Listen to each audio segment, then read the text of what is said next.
Hello, everybody, and welcome to the DBT that's doing big things if it's your first time here.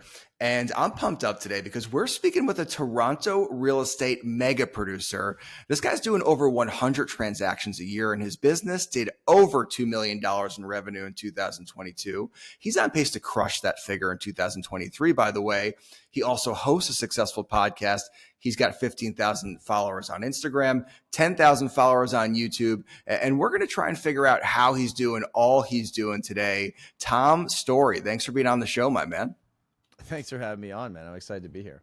Absolutely. Let's talk some real estate, man. So you've been, in the business for about, 10 years and you're doing numbers, quite honestly, that most agents, only dream of. And I got to know, was there like a point in your journey where you really broke through and saw a massive leap in production, or has it just kind of been a steady climb? The goal was always every year just beating the last year. And my favorite analogy for real estate was always like, I don't know if this will stick with everybody, but before the days of like online gaming, you would play race car games, and the first lap you would do, the second lap, you would race against the version of your car in the first lap. If you know what I'm talking, it was like this ghost car, right? I don't know if it was like a Mario Kart thing or something, but I can remember this as a kid. So my goal was always like, just beat my last lap, right? Just keep beating my last lap. And then as you're doing that, your database is growing, your clients are maturing. And then frankly, in my market in Toronto, the prices have gone up as well, almost every single year. So, if you do the same production, you get a raise every year, right? So There you go. that's kind of been, what I've been looking at. But I would say, yeah, I certainly didn't crush it right off the bat. I remember my first 6 months in real estate. I was still living with my parents at the time. I started at 22. And I think I'd made like $10,000 in my first 6 months. And I remember sitting there being like, I don't know if this is going to work. Like, I'm not homeless right now because my parents, but like this, I can't survive on this. And then where it really clicked was end of year one, went to this big real estate conference in Toronto, sat at the back of the room and was just watching these people on stage. And it wasn't like a frustration, but I was like, man, like if they can do it, I can do it. And I think what changed mindset wise was, what I like so much about sales is that it's kind of like the only way to cheat the system of life. Anything else, you get a job, you go in, they say you have to do it this long to be able to do this. But if you're an entrepreneur, no one gets to tell you how long you have to be doing something to get certain results. So just kind of put my head down, kept working. I would ask other successful people what they did. And most of the real people that are actually successful will tell you. It's the fakers that try to kind of hide things, behind the curtain. Absolutely. And so, yeah, but I would say by year 3, the confidence got there where I actually believed in myself. And then it kind of grew from there every single year. Very cool. I like that a lot. Just beat your last lap. I think that's a really good mindset for small business owners and for agents to kind of take into their business. Just beat that ghost car, right? That's what it's all about. And I thought it was pretty interesting that it was kind of at the end of your first year that you went to a real estate conference and you kind of saw what was possible. And you're like, hey, if that guy on stage is doing that production, why the hell can't I? And I really do think, agents, small business owners, it's so important to just get in the room with the top producers in your industry, because sure, you're going to take some ideas from them that you can apply to your own business. But I think even more importantly, it's just a mindset shift. It just shows you the production that's happening within your industry, what's possible. And, for you, it sounds like that was a huge kind of wake up call of what you can actually do here. Because I don't think coming into this really what's possible. And you ask any real estate agent in their very first year, like, what's your goal? They're like, I want to make 6 figures my first year. Always. Right? That's always what they say. That's it. Right. And then you do it. And then it's like, well, what's my goal next year? It's like, well, I want to double that. Okay. And then you do it. And then it gets to the point, especially the very successful people, where like, I run a lot of trainings and talk to agents all the time that are doing like on paper pretty damn good numbers. And they're like, I'm really disappointed where my year's at. I'm like, you've made $400,000. But it's funny, right? Because we get in that mindset of like, if I did it before, I can do it again. But a lot of agents potentially, especially the last 2 years, are maybe riding the wave of the market. And as sales volumes have kind of come down and interest rates have gone up, the opportunity is just not there where it was before. So you're going to have to work 3 times harder to get the same results you got in 2021 if you're trying to beat the dollar volume at least. For sure, for sure. And the sad thing about making $100,000 in Manhattan is you're still eating ramen noodles and you're still walking up 4 flights of stairs to share a bathroom with 5 roommates. So it's that's definitely shouldn't be the long-term goal here either. But I mean, very cool. I mean, listen, 2 million GCI is just an awesome number, and it's one that you don't hear about too often. I got to ask, like, what are the major like lead generation pillars for you right now that are contributing to that type of revenue?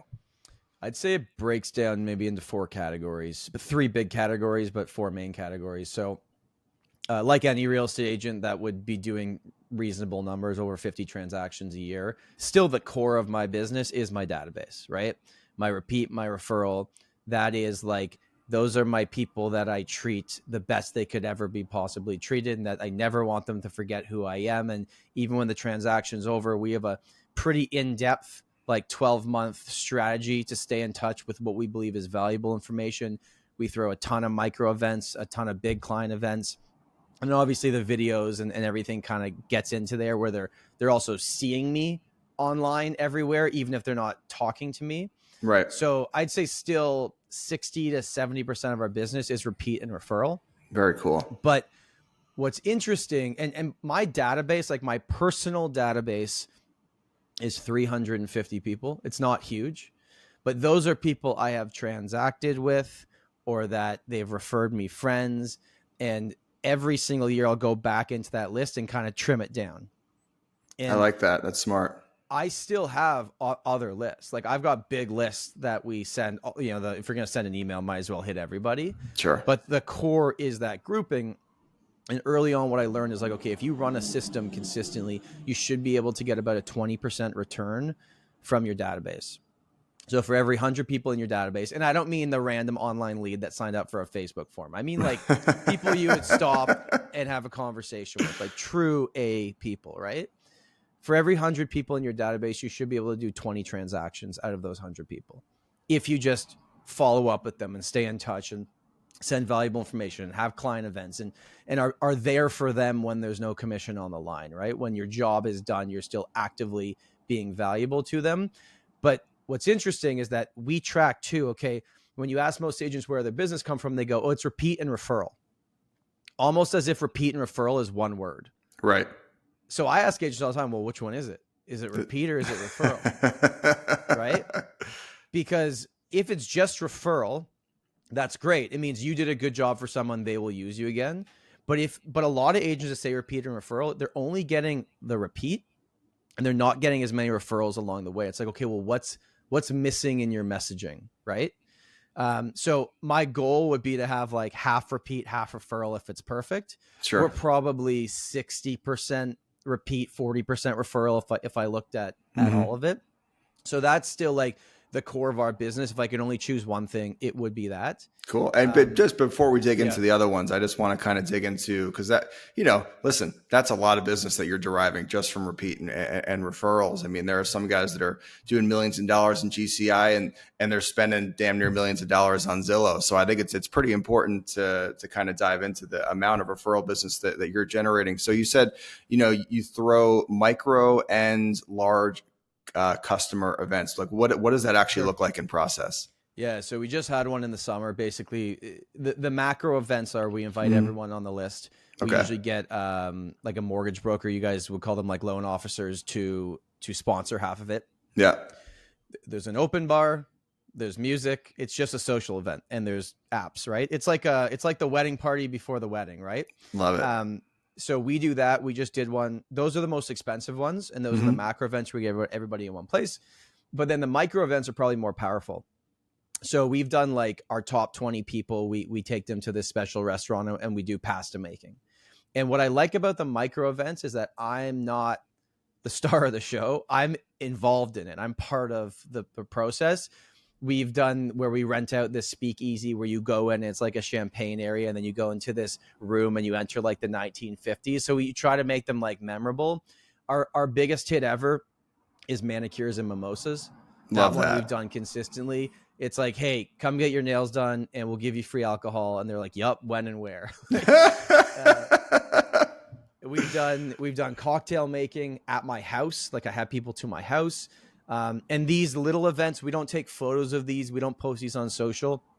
And sometimes the feedback I'll get is like, well, what if someone that wasn't invited to one finds out that one of your other clients won? It's like, well, I'm going to do another one and I'll invite them. So it's not the end of the world. Sure.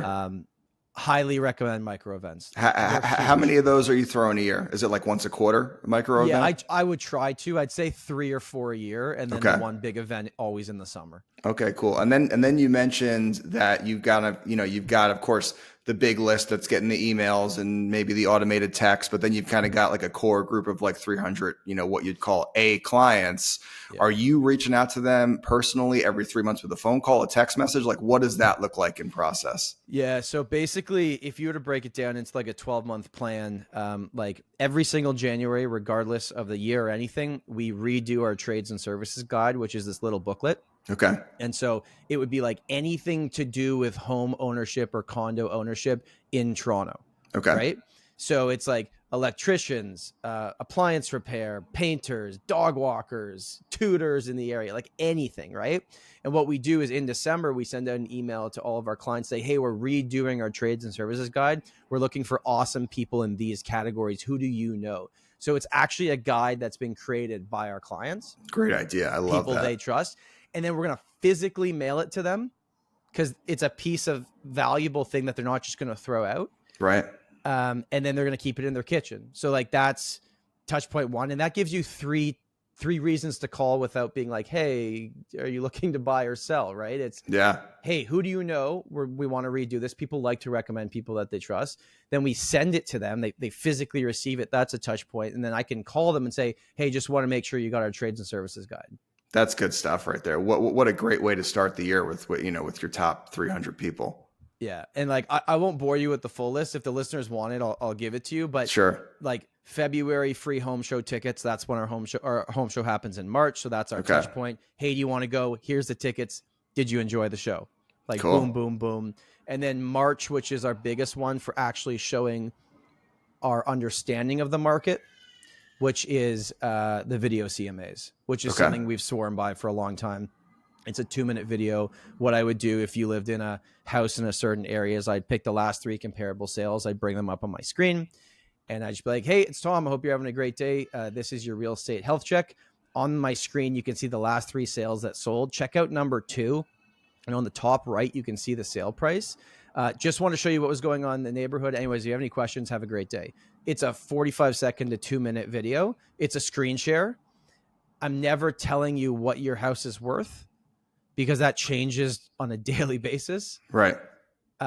Those by far are our best ROI in generating listings from our database. Wild. I mean, I would keep going a few more months. I'm sure people that are listening right now are probably taking notes. I mean, this is definitely a much more organized, strategy towards a database than I'd say most agents are implementing. So like, give me a few more months here because this is gold. Okay, so April and May are light months on purpose because you should be selling a crap ton of real estate in those 2 months. True, for sure. My market, at least, and I think this is pretty true across North America, is that normally 70% of the transactions happen in the first 6 months of the year. So that's how you should be tracking your progress or going back to your board numbers and figuring out what the numbers are for you. So April's usually like, what we'll do is on a Sunday morning, we'll send this to our database. We just go to Starbucks and we get a gift card for like $300 with the QR code or like the scan thing. We send out that picture. We just put it in Canva and make this nice little thing. We send that out to our entire database and say, hey, coffee's on us this morning. Love it. They can go out and just scan it. So that's easy. And then we'll usually do a contest for like whatever sporting event is currently happening in our city in June.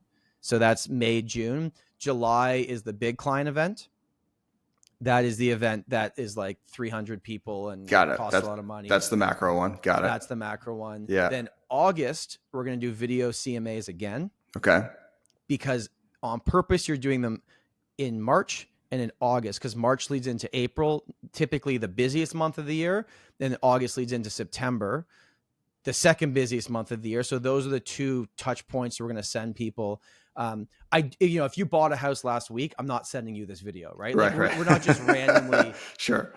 sending it out, but that's kind of getting to everybody. That would be August. September is usually charity month of some sort. So we'll pick a charity and do some type of initiative for it. We had done a pro-am hockey tournament that all the money went to Alzheimer's research, which I thought was great. Sure. And then November is micro event again, and you can stack those in throughout the year. That's usually manicures and mimosas. Mm-hmm. And then December is just literally, I send a 15-second video to every single person in our database and say, thank you so much for your support this year. And I'm holding like this little card.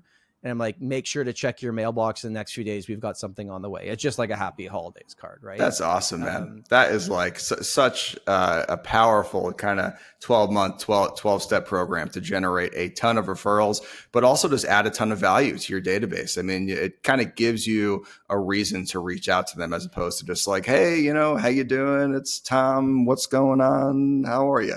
Because I'm like, I've never cold called or door knocked in my entire career. I can speak on a stage in front of 2,000 people, but door knocking scares the shit out of me. Like, there's no way I'm ever doing that. No, for sure. And it's also, I think, when you really focus on the referrals, it's a much more. Sorry, we got an ambulance passing by here. That's all right. We're in the city here, but I just think focusing on referrals is just a much more enjoyable way to run your business as well. You know, it's like you said, cold calling, you know, that is just a voyage of, you know, fear and anxiety, and there's nothing fun about it. And door knocking is kind of in the same quadrant. But like, if you're just building relationships, like as a human being, that's kind of just what naturally makes us happy. And if it's also helping our business to grow, then, you know, that's kind of why being a real estate agent is one of the best businesses in the world, is because that is kind of what it's all about. And then when the trust is built, like so many of our client interactions now is like, I'm only talking to you because this person gave you my name. And then how you then build future referrals is from that initial conversation, that phone call, that face-to-face, whatever it is for a buyer or seller or person looking to lease is, you know, my only goal throughout helping you to do this is to do such a good job for you that at the end of this, you want to recommend me to your family and friends. Sure. So I'm kind of like planting that in their head at the very beginning. So they understand, like, listen, I'm not the bus bench guy. I'm not the billboard guy. There's nothing wrong with that, but that's just not me. I'm just the guy that when people know they want someone good, they connect them with our team.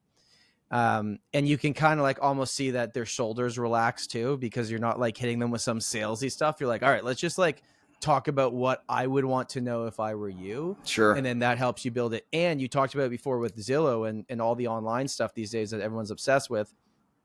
The cost, you got to look at your cost per lead. 100%. Like, what does it cost you to acquire a client? I know for a fact if it's a repeat or referral, for the system we run, it costs me about 10 cents on the dollar that I would earn. Right. Where a realtor referral is 25 cents. Mm-hmm. An online lead could be 25, could be 35 cents on the dollar. Easily. And that's just, so my opinion, it's a better way to run the business because people already trust you. And it's cheaper. Yeah. It's cheaper to acquire the lead, right? 100% cheaper, more enjoyable. I'm sure, you know, more fulfilling than being, you know, the bus bench guy, even though, you know, all the praise, nothing wrong with being the bus bench guy if that's what works for you. Really powerful stuff. And, you know, any agent that's been in the business for a number of years definitely has at least 100 people that they could kind of square off and say, okay, these are people that actually would appreciate, you know, a phone call or a text from me. And to just, you know, kind of really make a 12-month game plan similar to yours and actually execute on that, I bet in 12 months time, you could totally transform your business. I mean, that's really all it would take would be to implement that plan with your current database. 12 months from now, I bet you'd be looking at a totally new level of production, really. So that's really good stuff, Tom. And you said the most important thing, which is implement and execute on it, right? When you're building this out for yourself, don't put in things you're not going to do because it sounds good, right? Like, I keep mine simple. I haven't tweaked my plan in literally like 5 years. I love it. Because it works, right? And then when you get to a point, like I'm not running this whole thing anymore, right? Like I hire someone that's running most of this for me, that's running all the comparables for the CMAs, that's sending out the invites. I'm just kind of the guy facilitating it. Sure. which is pretty cool. Yeah. I mean, that's the goal, right? Is, you don't want to always be working, 80 hours a week, although that's usually the case in the first few years of real estate. Down the road, the idea is to put some systems in place, make some great hires, and take a little bit off your own back. Okay. So there you go. So I hope everyone's taking notes. That's how you generate a ton of referrals. But now we're going to kind of move on to like some of your other lead generation pillars. And, what else are you doing to generate all this business? Sure. So the second biggest one, actually, other than repeat and referral, and I put this in a separate category, is real estate agent referrals. Okay, cool. Okay. So there's a reason why I make a lot of content and I go to all the conferences I can and meet everybody. And it's because I want to be the go-to guy in my market.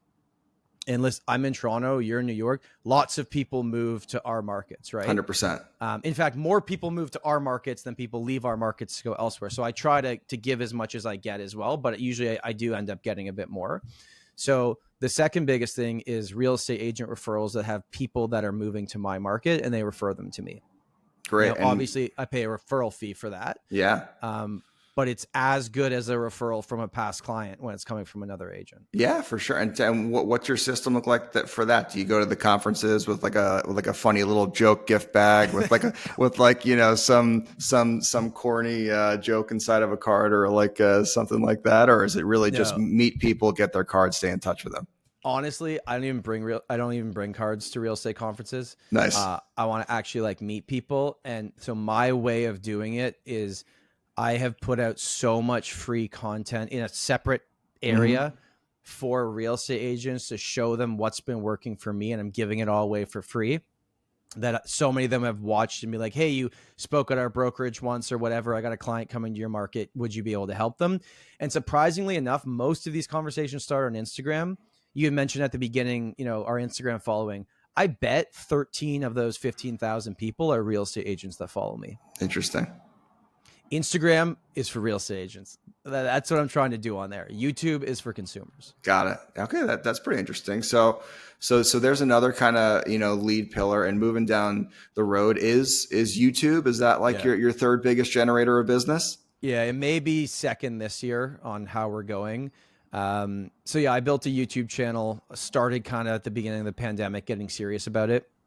And I think I also got a little bit lucky where I hit that wave of like, no one's going outside. So it grew a bit during that time frame. Post 2 videos a week, market videos, long form educational videos. I've kind of got like a criteria where it's either like an insane news headline that I break down. Okay. Those videos will get people to show up, to like, to comment, to subscribe, but it won't get you appointments. Those are more like entertaining people videos. Sure. But then I'll put out a 45-minute guide on the 10 things you need to know to buy your first condo in 2023 or whatever it is, a 45-minute video, which is boring to anybody that's not trying to do that thing. Right. And that video will get me, I think we've sold 8 properties this year from that one video. That's incredible. Are they like emailing you? Is there a lead magnet at the end of the video? Like how does that work in process? So in a regular kind of 7 to 10 minute video, there's one call to action in the first 45 seconds. Okay. Which is like, I will state what is it that we are talking about. So if it was like for the recent numbers, like for the 3rd month in a row, Toronto home values have come down and so has sales volume as we're anticipating our next interest rate hike. That would be like my call to action. On today's video, here's what we're going to talk about, blah, blah, blah. Welcome back. My name is Tom Storey. If you watch this video, if you have any questions afterwards, you can go into the first link in the description and book a call with me at a time that works for you. And it's just a Calendly link. Cool. And there's 3 options: buyer call, seller call, or discovery call. 70% of people click discovery call because it's less threatening.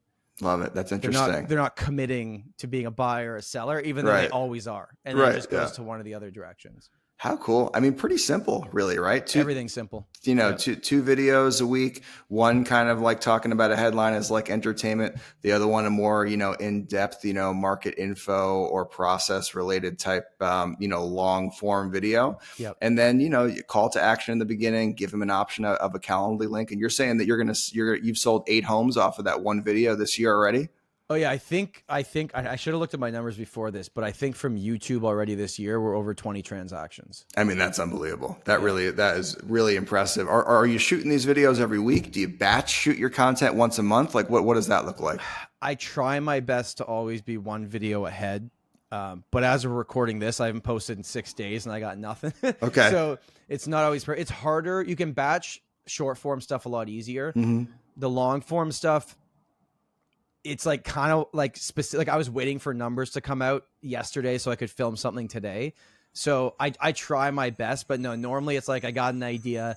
I sit down, I just talk to the camera for 15 minutes. I never have a script. I just like talk and then I'll cut it up afterwards and it becomes like an 8-minute video. Cool. Very, very, very cool stuff. So YouTube, kind of tied with like agent referrals is like lead generation. Is that kind of about where all your business is coming from, or There's one more, Okay. which is the most expensive one, but only gets me listings. YouTube Okay. will get a lot of buys. And again, I'm not doing this on my own, right? Like I create a lot of the opportunity, but I have a team that services it now. Sure. Right? The fourth one might be surprising to people is like direct mail flyers. Okay, cool.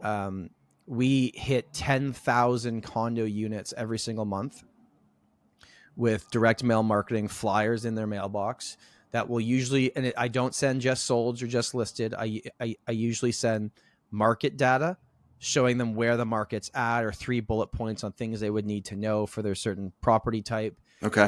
And then there's a big QR code that goes to the same Calendly link as my call to action on my YouTube videos. And we'll probably do 15 listings a year from direct mail marketing.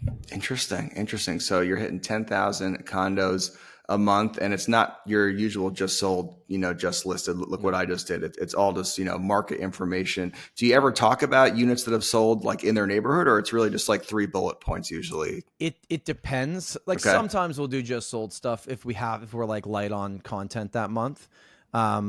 But no, normally it's like a statement to grab their attention. Like my favorite one we've been using is at the top is nobody cares about your condo. Right. And then at the bottom it I says, love that. As much as we do. That's pretty good stuff. So we try to make statements that will grab their attention, and then they'll look at it and be like, oh, interesting. And I didn't think, honestly, and it took me a long time because this is expensive, right? To send these out every single month costs Sure. a lot of money. It's the highest cost per lead that we have, but it gets me listings, so I'm fine with it because that's the goal at the end of the day. And then you meet with these people, and you show up, and they literally have a stack of your flyers on their like kitchen counter, and it's like, oh my god, like not everyone just immediately throws these out. Some people keep them. Right. Unbelievable. Yeah. And direct mail certainly still just an effective marketing channel, even in 2023. It really still works. I think it's kind of like for like an agent to kind of look at a guy like you who is seemingly like doing like so much, it's ridiculous, right? You're making content, you're selling 100 homes a year, you've got a podcast, you're making YouTube videos, you're speaking at conferences, and they wonder kind of how the hell do you fit it all into one day? So I got to ask, like, Tom, like, what does your average day look like? Yeah, sure.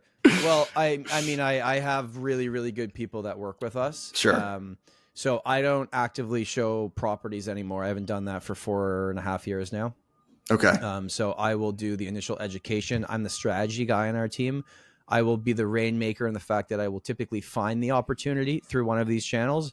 I will educate them, and then I'll connect them with one of our specialists, which is our buyer's agents, right? For sure. So once that changed, I got truthfully probably 80% of my time back. 100%. When you're not running around with people showing properties, you get so much time back. Okay. So what's your average day look like these days now that you've kind of delegated the showings? Mostly all I focus on every single week is how many listing appointments I'm going on. Okay. So like I have one in the afternoon today, and my goal is to get 2 or 3 listing appointments a week. So that's literally all I focus on. Excellent. So that's the top number one thing. After that would then go to like, okay, what's going on with my team that my team needs help? Then it would go to, okay, what content am I filming this week? Because I got obligations on my main channel, my podcast. I do content for the BAM Media Network as well. Cool. So I've got all these things kind of happening. And that's just the order in which it's always like, I never wanted to be the real estate agent that got so focused on the views and stuff that I fell off the actual point of this whole thing. Right. But really right now it's like get up. If it's a content day, I'll stay at home in my studio and film. If it's a meetings day, I'll be at the office at 8 a.m. I'll try to get all my meetings done by like 2 or 3 p.m. and then I'll drive home at 4 p.m. Okay. That's what a day would look like right now. Cool. So you kind of try and block them off. Like today's a content day, today's a meetings day, as opposed to trying to do like both every single day and making it all work together. Exactly. And I think the great thing with like, I wouldn't do this with repeat and referral. I would just book in a time because we're already talking. But like for everything else that's booked through my calendar, it's booked on my time. Like it never interferes with what's already in my calendar. I have buffer zones between appointments. So when an appointment comes in, it's like I'm already available for it. You can't book after 5 p.m. on a weekday and you can't book on the weekends. Right. So most of my appointments are during the day. And since the pandemic, most people can meet during the day as well. Yeah, 100%. And I think that's a good kind of, way to keep your priorities in order is like, listen, the 3 listing appointments a week, that's number one. And that has to stay number one. And then what's my team need from me? And then after that, still important, but not quite as important is the content. I think sometimes in this day and age, agents can kind of get that flip-flopped. And they're like, I got to get likes today more than I got to get a listing appointment this week. And I think it's easy to fall into that hole with, with Instagram and TikTok and all these other platforms. It sounds like you've got your priorities in the correct order though over there. My favorite new saying is like, would you rather feed your ego or feed your bank account? Because if you want to feed your ego, like I'm not on TikTok, no interest. Yeah. I know agents that have 500,000 followers there, and I ask them how many homes they sell a year, and they can't give me a clear answer. I'm like, all right, right, not for me. but I know I can have a very small niche following on YouTube and educate people, and they reach out and they're real and they're ready to go. So I'm trying to educate people. I'm not necessarily trying to entertain them, which isn't like a bad thing. I've just made that decision. Where most agents, the thrill and the dopamine, which I totally understand, by the way, of like having a video take off, or it's like, all right, did you book an appointment because of it? I don't get it. Like, I totally agree. And I think what you said a lot earlier in the podcast was pretty interesting about how, like, YouTube is for consumers and Instagram is for agents. Now, you also have products that you do market to agents. You've got online courses and things like that. So you've kind of got like a coaching arm to your brand as well. Is that something that you put a lot of time into? Yeah, right now we're really just focusing on one aspect of it. Is we do boot camps. We do 8-week boot camps, and we've run 2 of them so far already. They're done on Zoom. It's every Monday morning for 2 hours, focusing on a specific topic. Okay. So buyers, listing presentation, automation, CRM. We're doing a whole AI one coming up. Like we really break it down. Usually we have like 50 or 60 people through those boot camps, each one. We're launching our next one actually next Monday. So that's where most of my time has gone, because I've done the online courses that are pre-recorded and they're great and people pay for them, but I look at the back end and no one completes them. That's so true. I mean, I've certainly purchased online courses that I got through 2/3 or 1/3, and you paid $500 for it, and you're like, I wonder if I really needed to buy that. So the goal right now with that side of the business is my whole goal was always like that side of the business. Maybe some of it can pay for my lifestyle, and then my real estate sales go into the corporation and help me buy more real estate down the road. But yeah, the 8-week boot camp, and then we're doing a live event in Toronto in October. Getting a lot of speakers to fly in for that. So that's kind of where I'm focused on that now. But I'm not starting a coaching company. Okay, got it. I like training. Yeah. Training I like. Coaching is different. For sure. Coaching is 1-to-1 every single week. That's not for me, but I like training. Yeah. I mean, it sounds like, you've got like, the group training calls every week, the 8-week boot camp. It's kind of like, here's the beginning, here's the end. It's not like, I'm just going to coach you here forever. But that's pretty impressive. Listen, that's a good turnout on a weekly basis for a group training call. That's excellent. So, I mean, Tom, you're clearly like a really hardworking guy, right? Like, I don't think anyone would ever call you lazy. So I got to know, like, have you always had this incredible work ethic? Is this something you built up over time? Like, talk about that a little bit. Only if I'm interested in something. Certainly a lot of my teachers would have called me lazy growing up. No, honestly, I'm so scared of this ever going away that I want to work so hard that I can continue this. I think you can have your moment in the light here in this industry. I think it's easy for a real estate agent to have a good year. I don't want a good year. Like I want a good decade. I want a good career. Right. So I think most of the motivation is the waking up on January 1st being like, I don't care if I sold 120 homes last year. Where's the next one going to be from? Right. So it's more like just like, I don't want this to ever go away. I still want to beat that ghost car every single year that I'm doing this. And I am borderline obsessed with it. And I think that's the only reason why, because I like it. It's fun. I love presentations.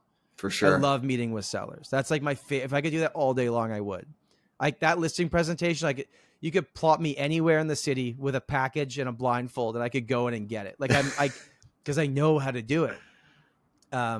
So I think that's where it comes from. Is I found the few things I still really like, which is creating content, which is teaching other people, and which is doing presentations. And all the other things like paperwork and back end and buyers, I've hired people that are better than me at it anyways. Sure. And that, keeps you from getting burnt out on the things that, you don't really want to do. And you've really kind of, constructed a business and a lifestyle where you're really focusing your time on the things that you are passionate about. And probably because of that, you probably don't ever wake up and feel too much resistance to work. Or do you? Do you ever wake up and just not really want to do the things that are on your to-do list that day? It depends if it's like taxes, yes. Sure. But for the most part, you're pretty much jumping out of bed at 6 a.m. ready to rock. I'm pretty excited. Like I love this industry. There's just so much opportunity.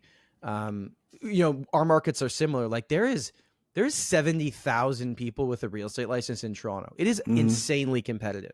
That is a lot. Like, I wouldn't imagine there'd be that many, honestly. That's crazy. It's insane. But once you break through and create a name and a brand and you start getting the opportunities and holding the inventory, then you realize, oh no, you're actually only competing with like 15, 20 other people actually doing it. But it's very hard to break through that beginning. Sure. But once you do it and once you kind of get past that and you realize like you got to do what you say you're going to do to your clients. You have to understand the market on a very fundamental level. You have to really know what's going on. Like the elevator pitch can't be like the market's good or the market's bad. Like that's not helpful to anybody. And you got to be easy to work with. And I think if you can hit on all those things and you can be visible and you can be good at marketing and good at presentations, then you can run a pretty cool business. Very, very cool stuff. Very cool stuff. And, I love that, you were honest there and you even mentioned the word, obsessed, which I think is something that, if you want to be the top guy, a top performer in any industry, it almost does have to border on obsession. And I don't say that in like an unhealthy way. Like if you're focused on something with 70, 80% of your waking hours, you're just going to go farther than the guy that's only focused on it 40% of the time. Like that's kind of just the reality of it. Yeah. And if you're focused on it and it brings you happiness and fulfillment, then to me, there's nothing wrong with being obsessed with your business, especially when you're adding so much value to so many people's lives. I mean, what else would you really want to be doing with your time? And I think also that your clients need to know that about you. Like part of my listing presentation is showing them, like telling them like, I'm not a weekend warrior, nothing wrong with that. Nothing wrong with being part-time, but that's not me. This isn't a job for me. This is my career. And I tell them, I'm like, I'm borderline obsessed. And then, so they know right away, like I'm not here today to try to quickly sell their home.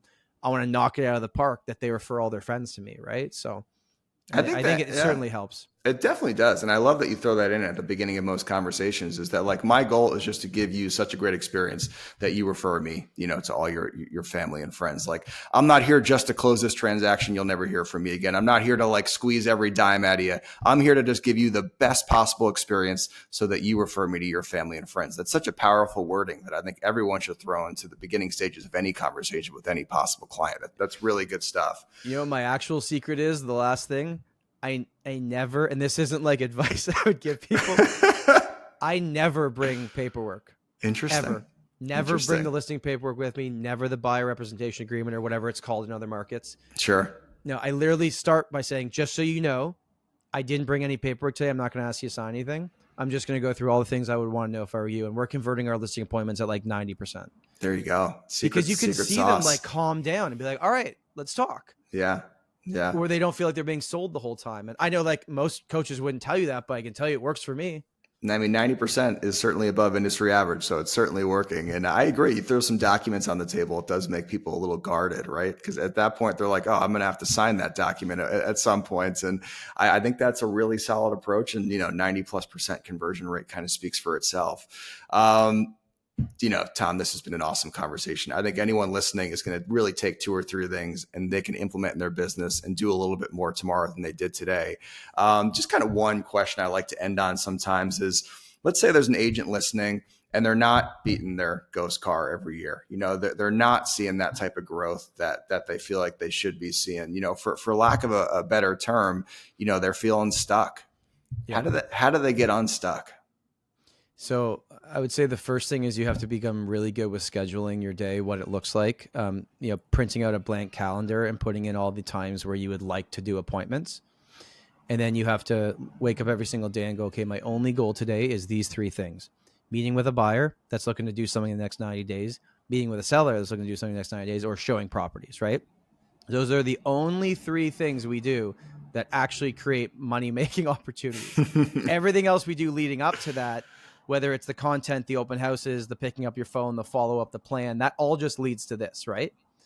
So I would just focus on one of those 3 types of appointments and have a goal for yourself on how many of those appointments you want to go on every single week.